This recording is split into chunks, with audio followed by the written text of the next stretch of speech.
ey'olunaku olwaliro mwenkyaliza Honorable Moses Kasibante.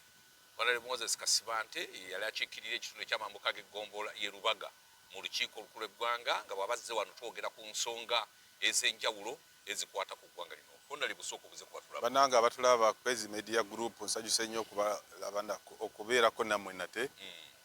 Mwebale emirimu gye mukola. Baagaliza birungi mwenna gye muli. Honorable akalulu ke kawempe okalaba. Abantu batandise n'okuzirika abalala ebigambo bizibu Nalukoola yakava mu Democratic Party aba n'okubagamba atwala atya kaadi n'ebirala ebiringa ebyo. Akalulu ke kawempe kano okalaba Honorable kayimiridde katya nga gwabaddeko mu kalulu. Kaakati okusooka saagala kubeera wano kupredictinga ani agenda kawangula. Naye olina by'okoonyeko bye ndowooza nti ngaffe abatunuulira ebyobufuzi bya Uganda ebbanga ddene era abatakabanira okulaba nga tufuna enkyukakyuka mu ggwanga. Waliwo ebirina ebituleeta interest ze tubaamu bukalulu konna koolaba mu Uganda oba kalipa kwaki oba kabaawa.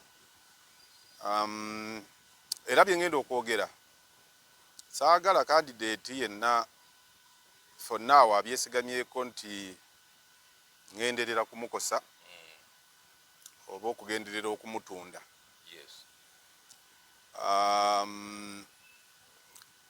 Ate njagala kusookeera okugamba nti senga mbadde mulonzi w'e Kawempe abamu ku be naalitunuulidde okulondako kwalibaddeko Nalukoola. Twali naye Mbaale nga twawaabidde enteekateeka eyayitibwamu okukola enkyukakyuka mu ssemateeka wa Uganda okuggyako egirimiti abavuganya obwa pulezidenti n'ebirala mbadde mulaba naye nga bwandaba. Naye njagala okugamba kino abalaba Kwezi Media Group abalaba puroguramu eno njagala kusooka kuddamu kye nayogera. Bwe tuba tulwanirira kufuna democracy fe abali ku ludda oluvuganya gavumenti tuteekwa mu ngalo zaffe ne ku mitima gyaffe okuteekako democracy. Tewali asobola kugaba democracy okuggyako ng'amulina ye kennyini. Democracy alinga nakyogerako wano alinga ddiini. Tewali kwezi asobola kuteeka mu ddiini okuggyako ng'eddiini agirina. Era bw'aba tagirina ne bw'asoma Bayibuli n'agimalako ng'akusomera omulaba ng'ayiiya buyiiya. Ne bw'akoppa ebyayogeddwa omulala naye n'abyogera omulaba ng'ayiiya buyiiya. Kubanga eddiini esinga teri wano mu bigambo bye twogera. Eddiini esinga eri mu mitima. Era osobola okulaba omukulembeze w'eddiini sirina gwe njagala kugamba nti nno kino kye ngenda okwogera gwe njogerako n'olaba n'atali mukulembeze wa ddiini nga ye mukkiriza bukkiriza. Ono n'omulaba nga munnaddiini nnyo okusinga agibuulira. Era ndowooza n'abakulembeze b'eddiini abamu bakikkiriza nti omuntu wa bulijjo asobola okuba n'eddiini esinga ate omubuulizi waayo. So n'ekintu kye tuyita democracy, omuntu ng'anaatwala democracy mu gavumenti y'ensi ateekwa okuba nga democracy amulina ng'omulaba ku mutima nga ne mu ngalo amugaba. Kati bino bye njogera ebimu tebiri practical ku muntu atabitegeera nga democracy omuntu amugaba. Democracy ow'oku mutima omuntu omulaba. Democracy ow'omu ngalo engenda kubyogera obitegeere bulungi. Ne democracy ow'omu ngalo era omuntu amulaba ng'ava ku kwezi ng'agenda ku muntu omulala. Kambabuulire Nalukoola talina wanyoomebwa mu kubeera omubaka wa paalamenti omulungi. N'abalala be yabadde avuganya nabo siboogedde nti bo banyoomebwa. Naye enteekateeka Nalukoola gye yayiseemu okufuna tiketi ye NUP omuntu ayagala okutwala democracy bw'aba ye yagiteeseteese tamulina. Njagala ontegeere bulungi. Njagala kuddamu nkiggumize. Nalukoola sirina we munyoomera okubeera omubaka wa paalamenti omulungi. Alina ebisaanyizo byonna. Asobola kundisappointinga budisappointings.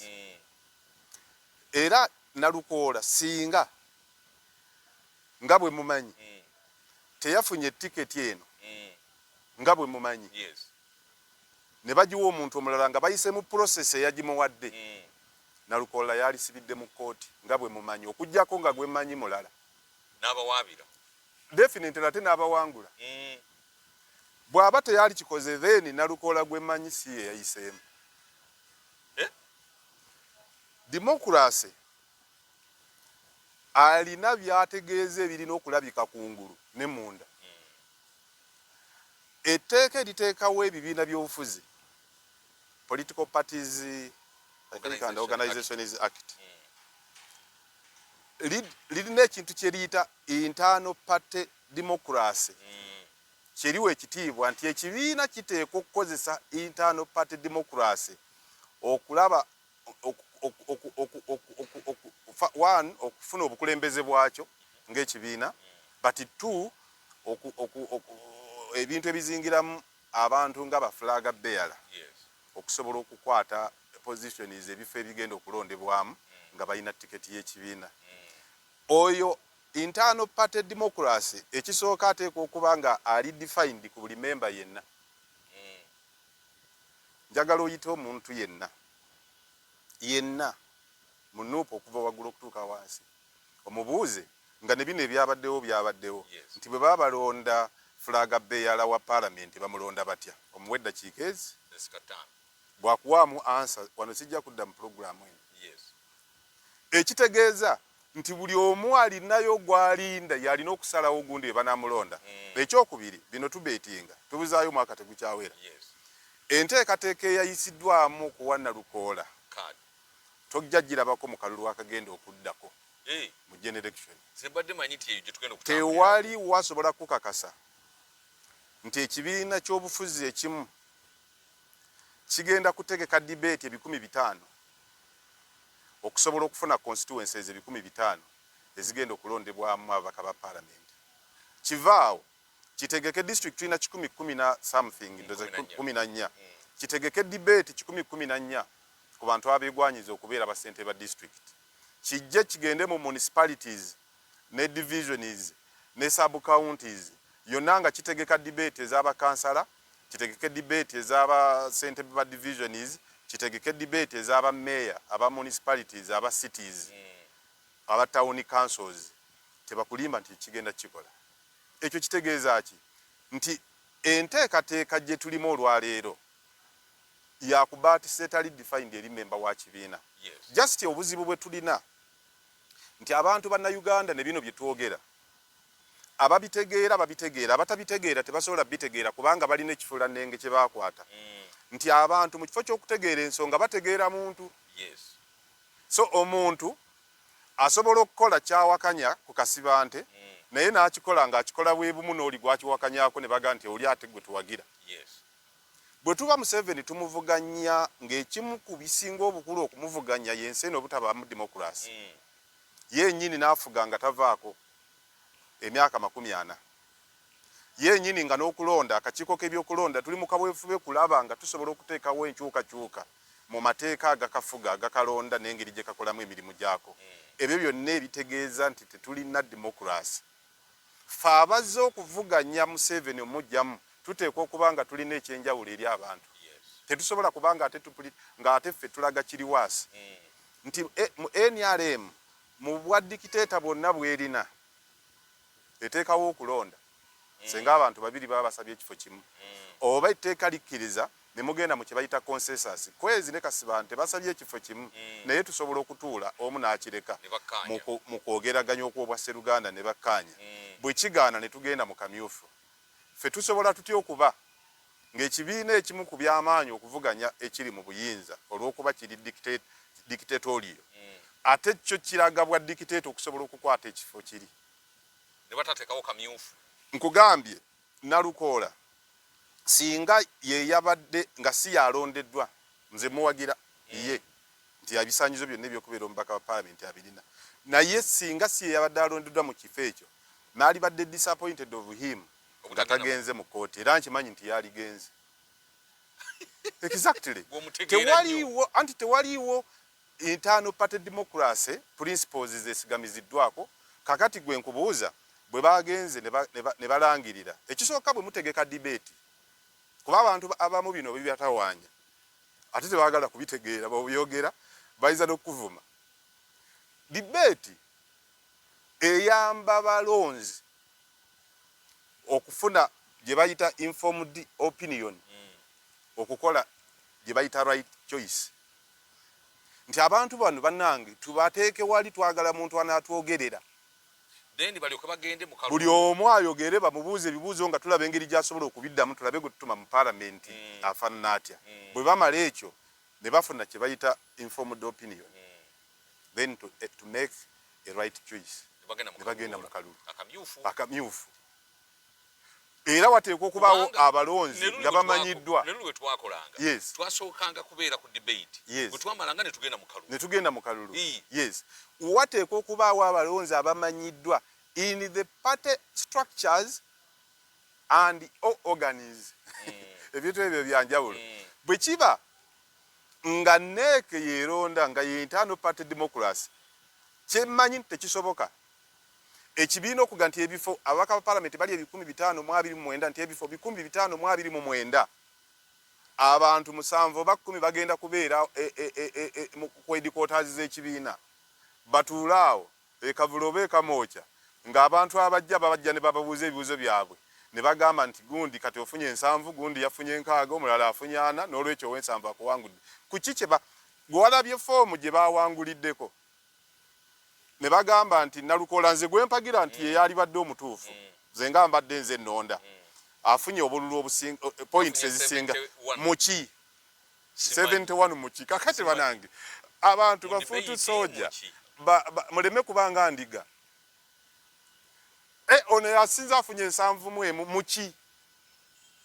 So tewabaawo kyasinzeemu mu bululu mukuba debate kati obululu. So waliwo obululu ye yafunyeko 7 mukamu nga buli obululu 10 bamuwadde percentage nalabye 71% muki fomu muddeeyo mugisome yasinze muki. Really you people temutu disappointing nga some of us abatrustinga nti tulina abantu abategeera ebintu bino.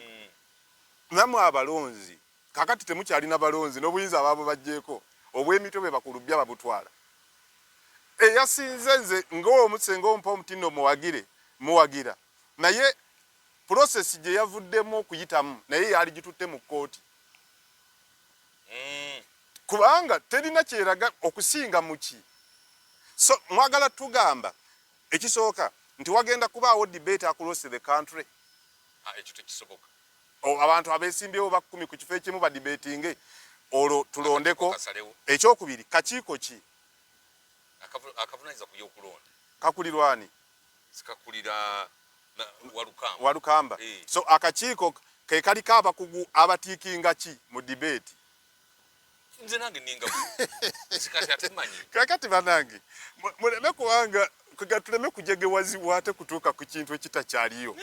Bwe tuba tulwanirira democracy basebo ne banyaba bakulu bannange abali ku kavule n'abali mu bibiina political platforms endala ebintu bye musazeewo okukola ku lw'abantu mu bidefining ate namwe abantu muleme kubanga ndiga mu bibuuze kubanga omuntu akikola ku lulwo. So eyayiseemu n'afuna 71% kituufu ye yasinze muki. Tumanye nti ekyo kati kye tulina okwetegekera abaagala okuvuganya tiketi eyo.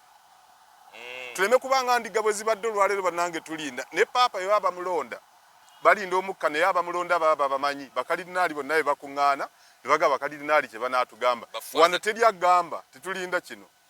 Ne foomu yagisayinizeeko yaga nti gwe muyise chairman w'akakiiko k'ebyokulonda era ye chairman yaga nti oluvannyuma lw'okufuna result tekitegeeza nti ate naye waliwo baazimuwadde nga baazimuwadde mu ki under what competency.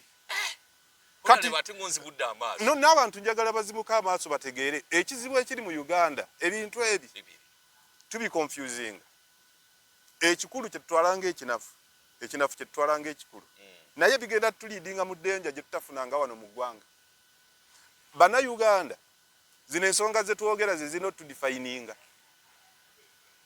so si bwe nfaanana era nga nenda ba comment nga atazitegedda ya describing mulaba alina amatama manene mulaba yava butambala nga background ye tabitegeera nomanya nti kati yo wadiga nebyenjogedde tebimuyambye so ensonga ze muba mufuna nze sobola okufaana n'obubi n'okusinga omulala nsobola n'okufaana n'obulungi n'okusinga omulala naye ng'ensonga ate sirina so bannayuganda muyige okusengejja ensonga out of people so okusengejja abantu out of issues buli bwe munasengejja ensonga out of people mujja kuba ku kituufu naye bwe munasengejja abantu out of issues mujja kuba ku kikyamu kitegeeza mutwala omuntu omubi ne mumujja mu nsonga temusobola kwesigama ku nsonga kukola choice ya muntu mutuufu naye mukozesa ensonga so ekyo kyenjagala okusooka okubagamba njagala okukidamu okukigumiza nze Nalukoola ndowooza nti okubeera MP mutuufu asaanidde abantu abalina ebisaanyizo ng'ebibye bye twetaaga naye yennyini yali giroopye mu kkooti era bw'ataali giroopye nze yandisappointinze nti gwe mmanyi ate si yeye Nalukoola looya kanso ow'amaanyi akola emisango muto junior ndoza sibe basini balina bweru baseggona naye ajja kakati osobola okuŋŋamba nti ye basobola okuyita mu kintu nga tebamanyi max 71 ku 10 eyasinze yazifunye mu ki so abantu abagenda n'abateekateeka okwesimbawo ku ebifo eby'enjawulo ku tiketi ya National Unity Platform bino mubibuuze temunkubira bukubizi simu nti weebale nnyo watukoledde mwe mulina folamu nti batuuza enkiiko bwetitezitu muzibubuuze nga bali ku nkiiko za otherwise we tutambula bwe tuti atatwala embuzi oba ndiga magere togenda kugifuna bajja kuteekawo ekintu bwe kito bagenda debate mulinde ennaku 3 nti result zizino zifulumye mukikudiru ki under what competence bani abazirangirira that is one bo balina competence kibukugu ki obuliwo ekyo kye bakola akakiiko k'ebyokulonda kakikola mu bibiina ebirina internal democracy ali bwatyo kateekateeka bwe kaba kagadde kweyambisa nsonga eyo ne kateekateeka debate kasooka okutegeka olunaku mwenna mujje to nominate you kale abalina empapula muzireete tuzirabe n'ebisaanyizo ne muleeta ne musabumiitinga bwe mumala okusabumiitinga kasobola okusinziira ku mpapula ne kagamba mwasabye 10 abantu 8 be bayiseemu oba 2 be bayiseemu abo kabawaffe abalonzi kabakwasa a defined party structure in the particular constituency under the question ne bagenda balonda koche kakola tusunsuliramu ffe tuleme kulonda batali batuufu bwe kasunsulamu yenna abasaanidde siteepu eddako kumusabujecting eno gye tuli ffe ne tumulonda ekyo kye kategese kasobola okitegeka mu constituency nga zino by elections mu constituency to have people a choice a rightful choice nga bali influenced by uninformed opinion ne bafuna a very informed decision so tekategeka ko kabawe max abasigadde baveemu bonna buli alina ebisaanyizo mu kakiiko k'ebyokulonda ayitamu gy'atayita be bantu and that is democracy kasooka ne katunominatinga kakati webale nnyo kakati njagala okubuuza kino mumbuulire ekyo ekyakoleddwa akakiiko ka Simon Byabakama ne kanominatinga abantu mu generation okulonda okujja oba ne mweno yennyini eya Kawempe North ne kagamba so and so tunominatinze Nalukoola Nambi Wumalu whichever Nsereko I'm just mentioning names randomly ne kabateekaawo pa ne kabagamba mu debating ne bamala okudebatinga ne kabagamba leero lwakusatu mujja kudda ku lw'omukaaga mufune results on Saturday ne balangirira abantu omuntu ayiseemu njagala mumbuliro ba Nuupu tegenda mu kkooti nti so Nuupu kye yakoze senga electoral commission y'Abakama ekikola yeegenda mu kkooti naye yo kye yakoze ndiga zaayo ffe tetusobola genda mu kooti. Just nyama kitegeere Nuupu kye yakoze neeteeka wali debate ku bantu be nominatings oluvannyuma neebaga nti mutuwe ennaku 3 tubabuulira asinze abalala mwenna muveemu. Singa akakiiko ka Simon Byabakama kakikola enkya ne kanominatinga n'owa Nuupu owa NRM owa FDC owa DA owa mention them ne kabagamba kati abantu 8 betunominatinze debate ya Monday ne kategeka debate ne kagamba Farida Nambi, I'm just mentioning a name, ya wangu de yafunye 7 ku 10 nalukola talopa butere alopa kakati nalukola bwaba alopa kwekyo kakati iye lwacha kiropa bali wano we yayitidde nze muwagira teeka akyerya nze bwoba nalukola is one of the most formidable candidates mu kalulu ako senga mbadde voter nze gwe nalironze naye process yamule yes atekwa nze nonda lwa democracy sironda lwa muntu kwezo oli mukwano gwange bojjango okutte mundu kuwamba government siba naawe uganti ayi ate obondetedde ki Dr. Besigye yatulabula wano n'atugamba nti mundu njisobola no one disputes it naye tesobola kusolvinga issues za gwanga lino bwe najja ne mundu nananjija ajja kujja na mundu gwanga liba lifunye eki tewali bano abatufuga olwokuba bajja na mundu tosobola kwegamba tubagegenya tukola kyonna ekisoboka naye olaba nti emyaka 4 senga tebajja na mundu twali badde twabajjako dda n'olwekyo tebaali na democracy gwe bakutte mu ngalo kakati naffe tutandise okunyegeetezebwa nga tutambulira mu makowe nti ekikulu kw'okupayinga bifo ne bw'otagenda under a democratic principle tetulina solution gye tusolvingira gwanga bwe kiba nga akakiiko ka Byabakama bwe kayita debate enkya nga owa Nuupu nominatinze owa NRM nominatinze n'owa FDC n'owa DP n'owa abalala bonna ne banominating owa DA owa CP ne kabateeka mu debate bwe badebatinga ne kalangirira nti owa NRM bannange yabasinza afunye 7 ku 10 nalukola aloopa n'agamba nti system naga nti okulonda kulina kubanga abantu bekawempe balonda kitegeeza nti ne mukano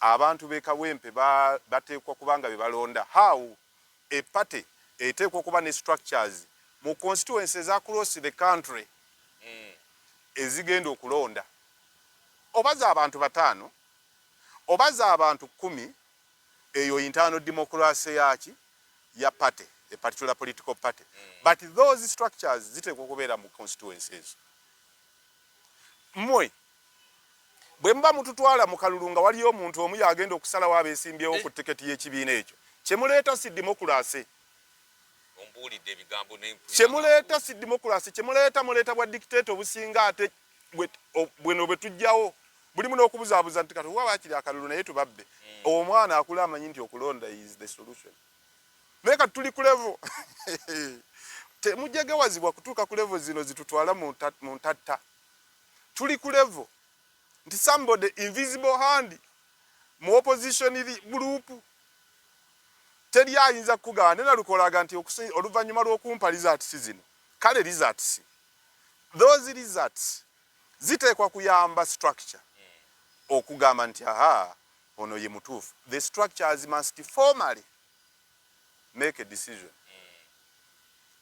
eyo gye bayita internal political parties democracy erimu political parties and other organizations act ekitegeeza ne kati bafuutu soja tebakitegedde tebajja kitegeera abamu tebajja kitegeera kubanga omulembe guno gwakwata bantu era bino senga omuntu abyogerera ku kavule mu press conference bafuutu soja bakuba enduulu ne bagamba bannange democracy tumuleeta aga bannange tugenda kumala kola bwe tuleetewo debate bwe tumala tugende abantu nga bamaze okufuna bano bwe bagize abantu bennyini basalewo bali bameka bali 25 kubeerako women leader youth leader whichever both party ye defining enduulu evuga ne bagaba bannange kakati zabyogera bwe basiwe kavule fuutu soja kibi kubanga twava ku nsonga tuli ku bantu and that is disastrous twava ku nsonga tuli ku bantu naye we tunategeerera Kana akalulu ka Kawempe North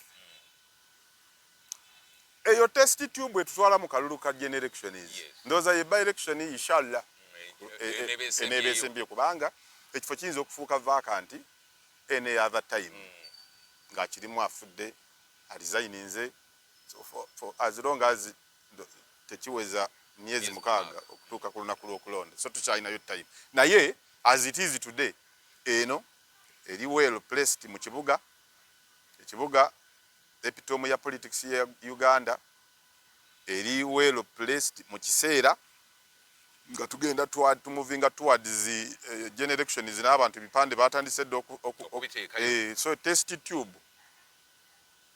owewalala atali weekawempe testinga ki kibiina kye kiri ready ekibiina ekiri ready tekisobola kukozesa structures ekibadde kisiiba kikuŋŋaanya abeekawempe babayise abeegundi babayise abakulembeze b'egundi bagenda kulonda ate ssente waliwo ekibiina ekirina abaka mu paalamenti ekitafuna ssente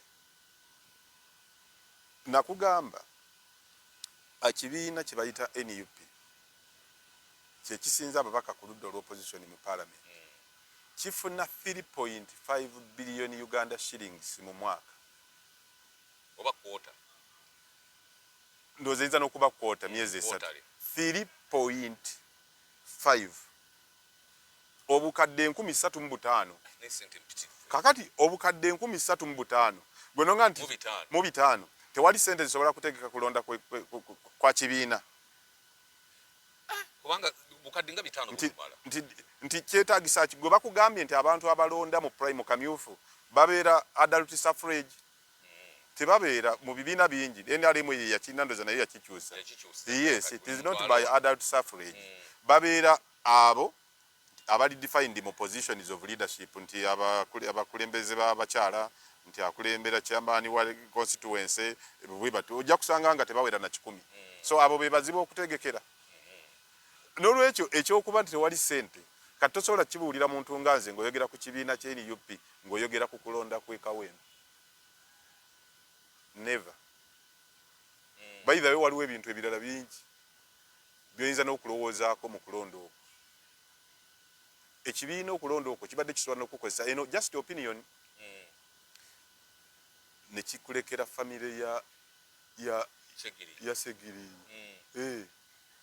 mwaka gumu Segiri yali owaffe famire yalaga nkeera ng'omugenzi ambaze okuziikwa the following day nega tulonze so and so balonda Alex Luwemba yoga tufike twagala bandi kimulekedde ku abaka 5 ekifo ekinene nnyo ku mwaka omugumu ate miranti zino milioni 320 na nalukola ziyawaddeyo zabadde tezinza kufiira simanyi bukakafu bwa ssente naye entambula y'ebitege ey'omuntu abadde tabirina esobola okukulaga oba alina ebbwa mu kisinziiro nga bye bagamba oba talina wadde tonaliraba naye nze kyendowooza nti process Nalukoola mweyayise okufuulibwa flaga bearer wa NUP nga bayise mu bino ebyokubuzaabuza mbu debate mbusimanya results zifulumye nga ku fomu edikira linga results kwa yafunye 71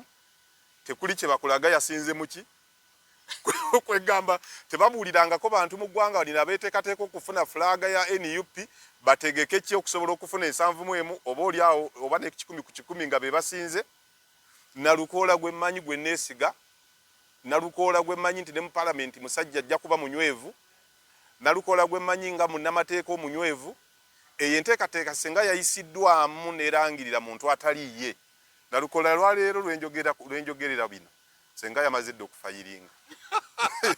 Ate basobola munyo ate yali wangudde bulungi nnyo, ate bali munnyonnyodde nti kiki semateeka eri mu kawaayiro kyako eya pate. So well, way forward obudde tetulina bungi. Eno yabadde test tube. NUP kino kyekifaananyi kyeraze kyerina okwetolola Uganda. Yes. Kuba ate Uganda nene okusinga ku Kawempe North. Eno ebadde ekuyamba kwekyekinga oba osobola ekinene. Okulonda okwaggwa twali mu kubuzaabuzibwa kwe bayita scientific elections nga waliwo ebitasobola kukolebwa. Okulonda COVID okwaggwa ekibiina kya NUP kyali tekinnaba kumala mwaka nga kifuuse ekibiina. Waliwo bingi bye wali osobola okunnyonnyola bafuutu soja ne babitegeera.